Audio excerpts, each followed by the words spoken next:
Welcome.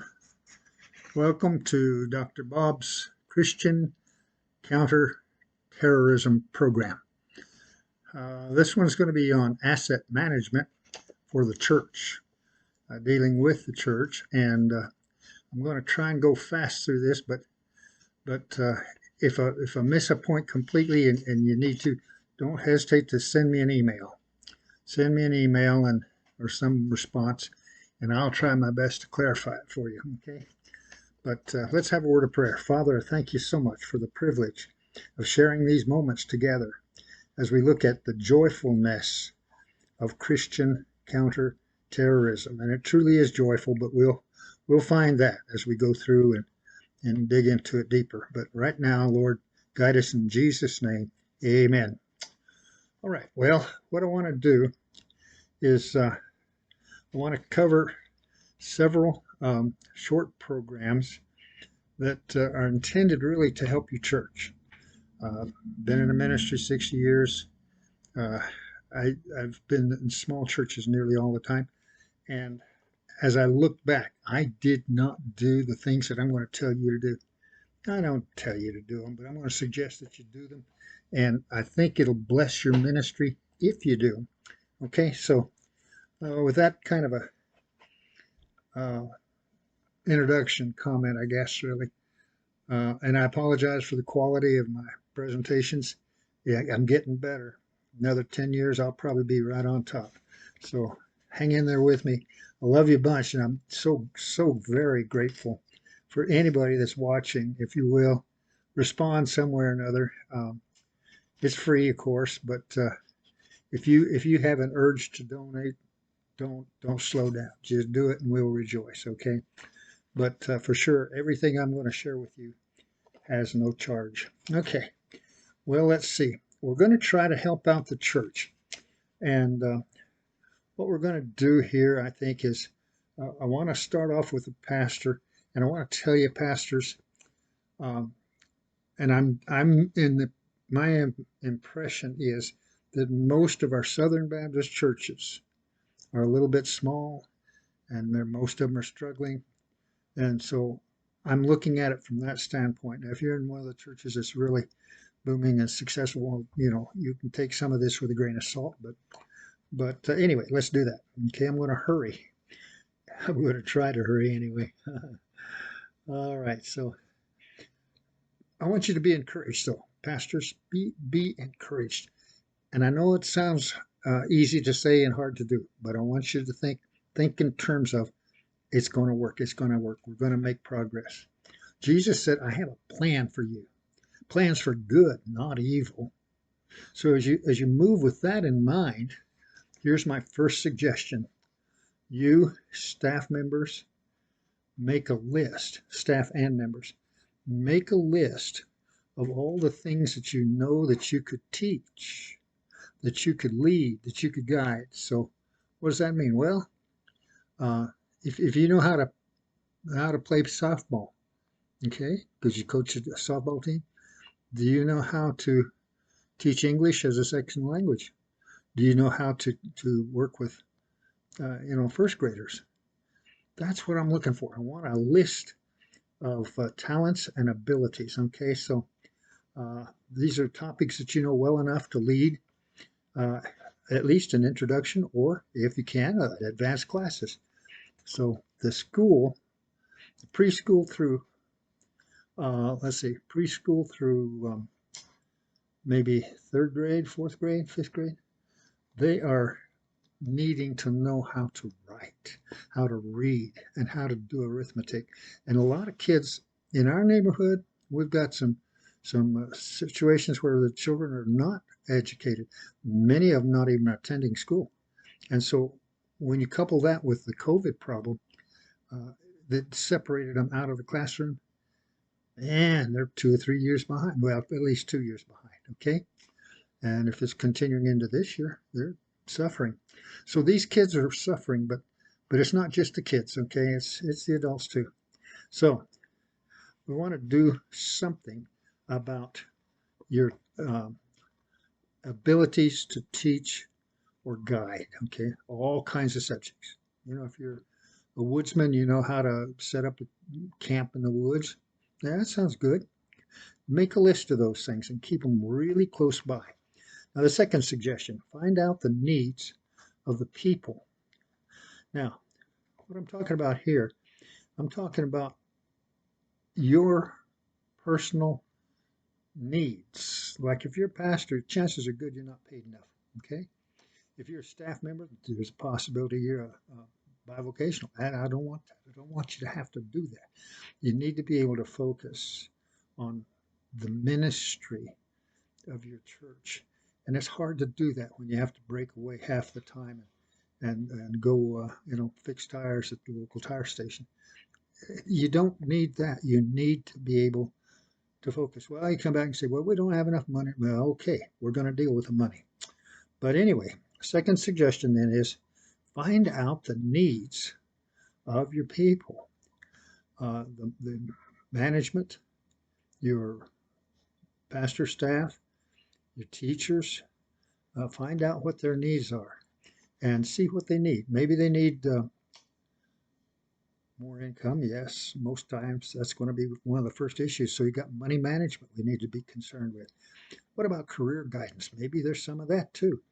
So you're looking at such things as home ec, maybe. Maybe they don't know enough about really working well with food and stuff. Maybe they're locked into a certain kind of food stuff that's not really all that healthy for them. So anyway, you need to get busy and get all of this stuff. Maybe the husband and wife are both working. There's a problem, see? They need, if at all possible, we need to be able to do financial counseling and career guidance and so forth that helps them get to the point where they don't have to have both parents working.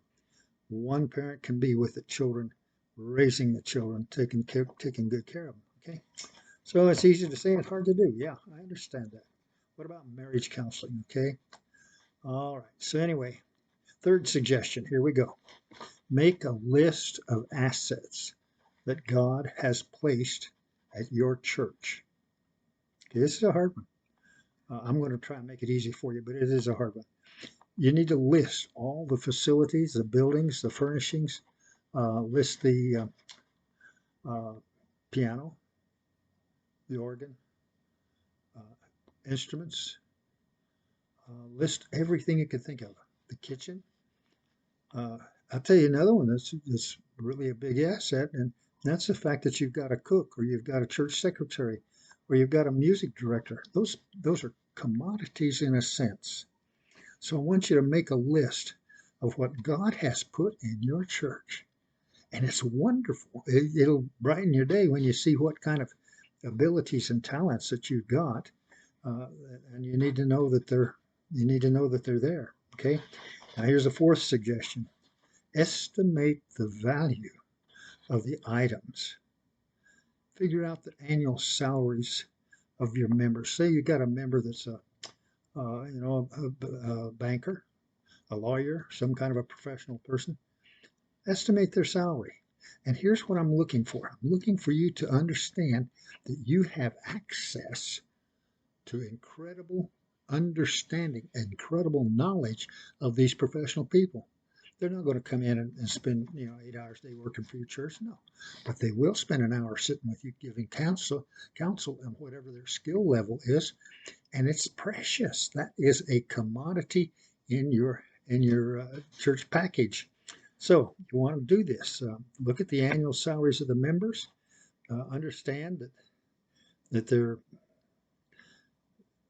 based on what they're doing. They are making big money. Some of them are making little money. But all of them you must love. You must love them and tender care and love, all that kind of stuff. Okay. Now let me give you some ideas here. I'm looking here at about 200 people to a church. Okay, let's take a typical kind of a church, and the 200 people to a church. I know that maybe that's a little big for some of you, maybe not. Okay, here it's time for joy. God has invested a great sum of money or talent abilities or spiritual gifts in your church. And as he's done this, he has placed it there in your charge to take care of it and utilize it. Now, I didn't do that. See, my church, I didn't have a clue. I do my studying for Wednesday night, Sunday morning, Sunday evening. We had some other Bible studies. I'd do those, prep and so forth. I was spinning my wheels. I was not utilizing the facility. I wasn't utilizing the people. And that's not the way we want it to be. Now, here's something that you need to know.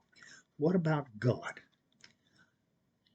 He is very particular, I think. He knows what's going on.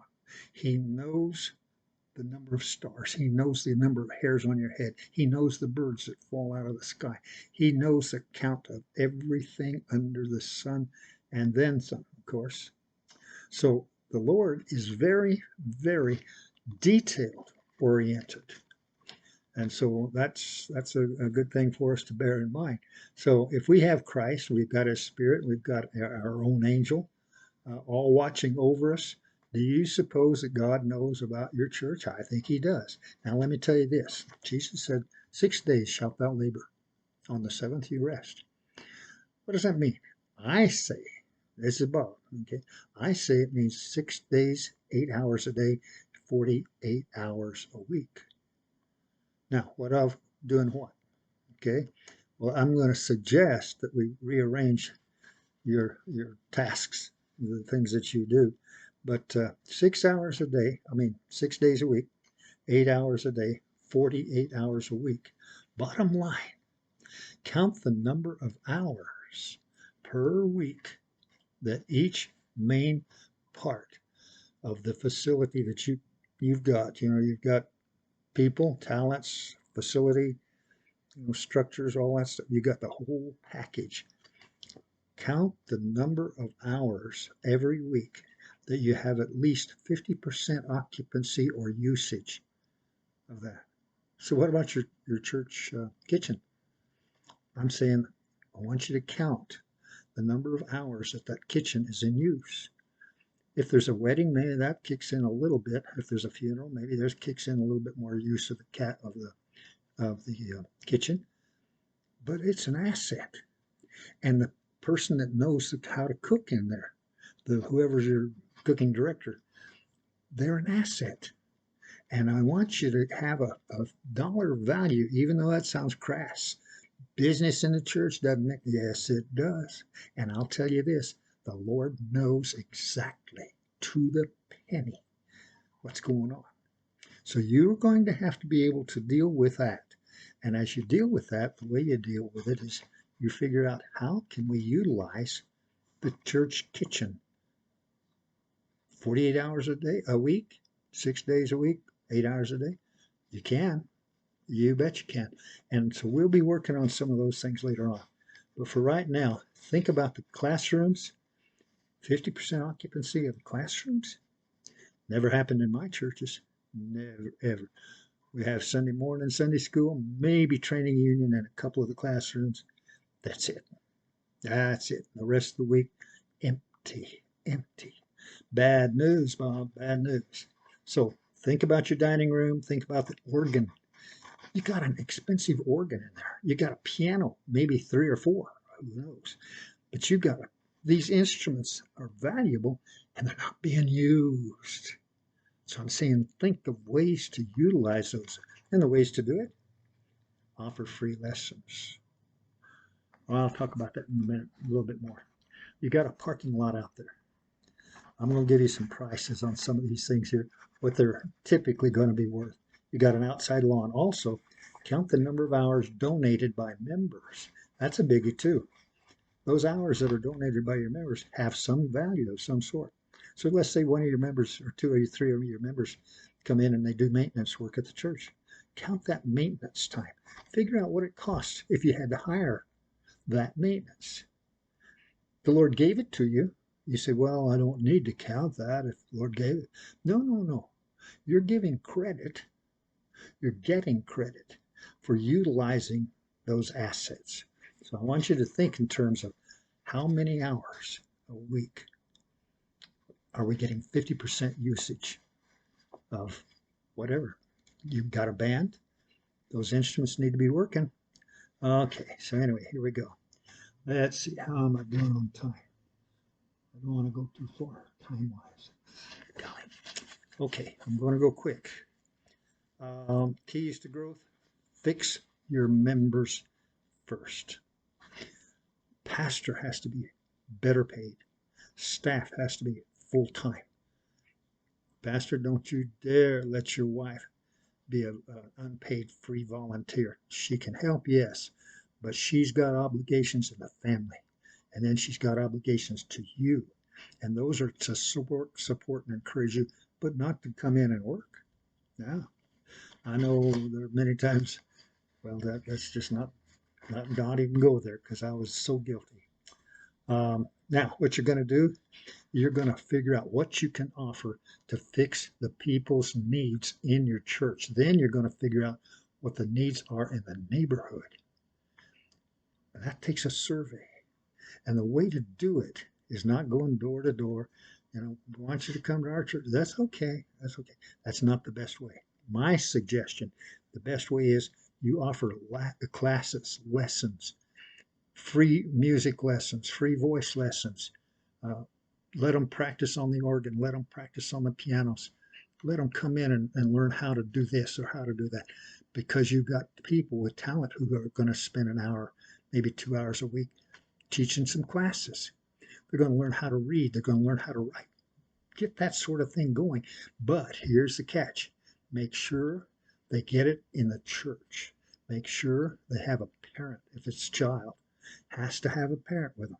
Don't let that get away. And the third, because you're not a babysitter and you don't need that responsibility.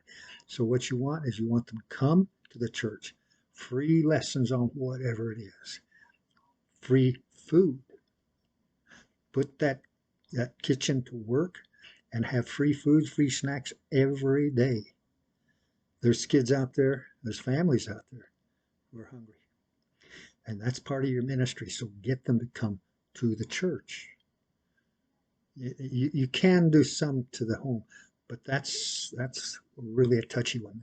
So what I'm saying is you serve the neighborhood, meet their needs by having them come to the church, get fed, get blessed, free, all of that, and meet their needs because you care, you love them. And if you do that, then they're comfortable in the church. They're comfortable with staff, with the people in the church. And you better make sure that your people are sensitive to the needs of the visitors. I've seen a visitor come, sign them up, maybe shake their hand, so on, welcome, that's all visitors home, yeah. And then nobody contacts them afterwards. Nobody checks with them that evening. Nobody talks to them the next day. They are gone. You cannot keep a visitor unless you stay in touch with that visitor. So work on that one. All right, let's see what else I got here. Constant support, and they will join. No, if there's no follow-up within 3 days, I think you lose them. Okay, so let's see. That's page 2. I think I'm going to have to shut it down now because I don't want to run too late on these things, and I know it's too fast. I understand, but I got to cover the territory as fast as I can. So let's just rejoice. You're going to find out the needs. Well, you're going to find out the abilities, the talents, the gifts, the spiritual gifts, the experience gifts of your people and your staff, everybody in your church. Find out what they've got and get serious about what the package of blessings God has put in your church. And then you're going to find out the needs of you and your people. And I'll guarantee you, your pastor is most likely underpaid, so forth with staff. Are you paying an organist? Are you paying a pianist? Those are professional people. Cook and the music director. You go down the line. There are so many things that need to be going on. Meet their needs so that your church does not have needs. Then you are whole. You're self-sufficient, so to speak. depending on the Lord. But you're not suffering, because a suffering church is going to have a hard time convincing the neighborhood to come in and suffer with you. Can't do it. All right, that's it. Closing prayer. Father, I thank you so much. I pray you bless these folks. I thank you for them. I love you for it. Gee, what a wondrous blessing it is to have people who want to learn, or at least pick up some tips, some ideas. And I thank you for that, Lord, and I ask you to bless them in wondrous, wondrous ways, that we would have joyful Christian counter-terrorism. Catch you next time.